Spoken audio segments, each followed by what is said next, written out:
Gulen, who chose a simple life, distancing himself from luxury, developed his intellect, creating new ideas which have gone on to be an inspiration for many people today. All over the world, there are educational institutions that have been developed along his ideas of educational method, founded by those inspired by his ideals. Such institutions can only strengthen the hopes for the establishment of permanent peace throughout the world. Gulen is first and foremost an intellectual. His speeches and the ideas expressed in his books cover a period of 40 years. Such works have attracted remarkable interest, both in Turkey and abroad, as they present ideals that can readily be brought into reality. Private businesses that have been affected by ideals that are practical and connected to life, rather than fantastic dreams impossible to apply to real life, have established schools, not only in every city in Turkey, but also in every part of the world.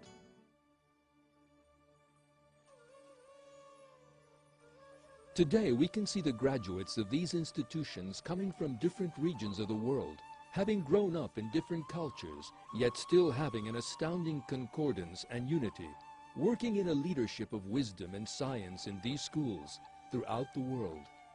These students are a silent evidence of how to live together peacefully, without taking into account the color of one's skin, or personal ideas or beliefs. The idea around which the children of different nations gather is the concept of dialogue and tolerance.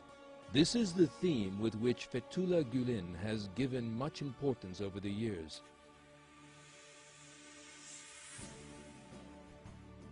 The ideal of dialogue and tolerance strikes those people who visit the schools, wherever in the world they may be. If the idea of dialogue and tolerance among cultures has been put forward by idealists, then those who are eager to nurture this tolerance and dialogue, those who are looking for the lost paradise, are then realists. We can rest assured that dialogue among civilizations and peace in the world are no longer a dream.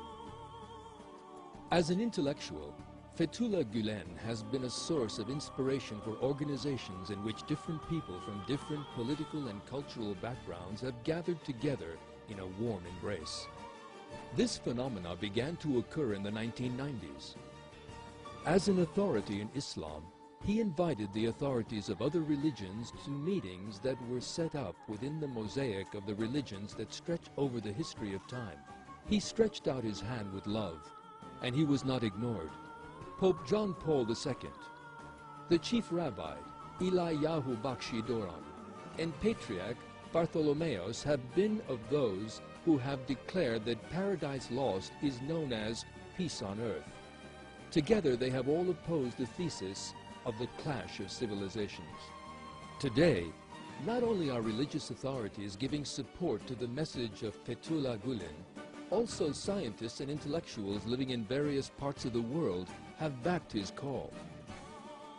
Because his ideas for peace for the world are moderate and reasonable, they have begun to be debated in intellectual settings throughout the world, saving them from remaining mere words and taking them beyond mere organizations.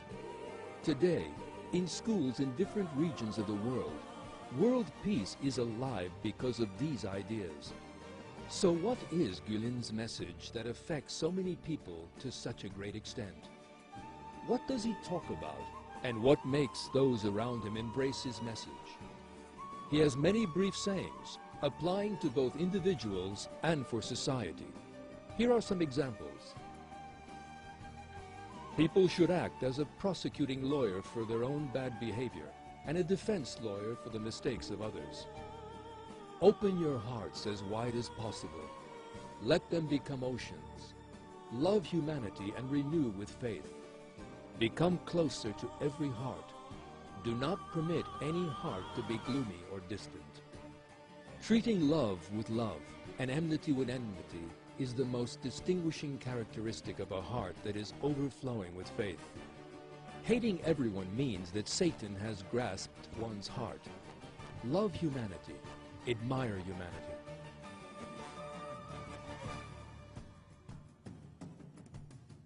There are no limits to one's usefulness to others. An individual whose aim is great should be altruistic enough to sacrifice their soul for others. However, virtue depends on one's being intimate, generous, pure of intention, and removed from racial and national fanaticism.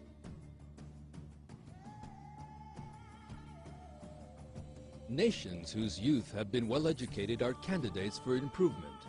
On the other hand, the decline of those nations which disregard youth is inevitable.